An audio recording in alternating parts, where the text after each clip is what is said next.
So we're going to take a little bit. Let me settle in. Oh right, fine. All right, take it.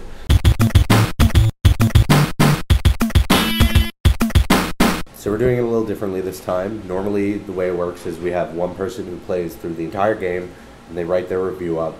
But this time around, we all got to play the game, and we all had our thoughts. So we're gonna do this. We're gonna try this round table format. This long round table. The corners are rounded. Single player. I think if I had to sum it up in one word, I would say that word would be muddy. There's just a lot of sounds coming at you. You can't really pick out things here or there. The narrative is a little bit muddy. The color palette is a little bit muddy. A little bit muddy. The narrative is it's mud. awful. You're a mud. It's you're a muddy. mud warrior. That's an insult to mud. There was no driving force behind the narrative. It was like, where do we want to set a level? Well, we want to knock down the Eiffel Tower, so we'll send in Paris. Okay, well, let's come up with a super contrived reason to send everybody to Paris or Hamburg. I think everything after Paris, or starting with Paris and on into the third act, I generally liked. And that last mission, I think, is pretty cool. The last 60 seconds, especially of the campaign, were really like a, yeah, we got him kind of moment. But if you took the best 5 or 6 missions out of this game, you could create a pretty cool game. It's just that over half of it is basically filler that you could cut and not really lose anything. I mentioned before, I don't feel any reason to care about these characters anymore.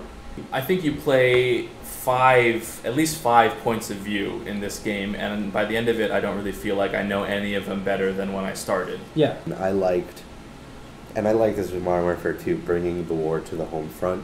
I also like the shooting mechanic was fine. I mean, for what it was, it is a well-executed game. Like, what it sets out to be, they do it well. Let's talk about multiplayer. You took it home, and what are your impressions of multiplayer? Has it changed much? It feels the same. I mean, the big change is their kill streak thing. They added support kill streaks where they don't reset after you die. It prevents the snowball effect of if you're good, you get those perks, and then you get even better, and you get more kills. So it makes the game a little more accessible for people that are not crazy good at it. Yeah, it makes it a little more fair. Makes you, even if you're not constantly getting kills, you have that feeling of you're getting something, you're getting rewards. So I jumped out of TDM and I went to Kill Confirmed, which is one of their new modes, where it's TDM, but you have to, when you kill somebody, you get giant glowing dog tags, and you run up and grab them, and that's the only way you get points. And that, really fun. I really enjoyed that. I was playing that, and I felt like I was doing a lot better than in regular team deathmatch, because I was getting denying kills by getting my teammates dog tags and all that stuff. A lot of fun, really fast paced. They made a lot of changes to how you level up and things like that, but it's all like, if you're really into it, you're gonna like it.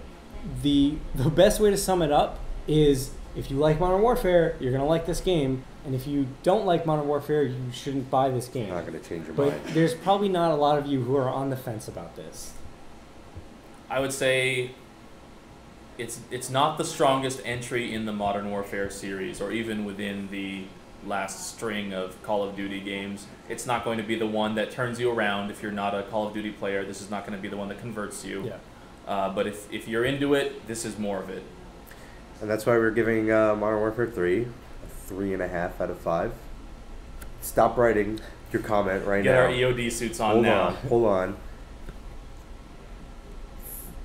We rate games out of 5. 5 is a complete scale. 2.5 is, straight down the middle, par for the course game.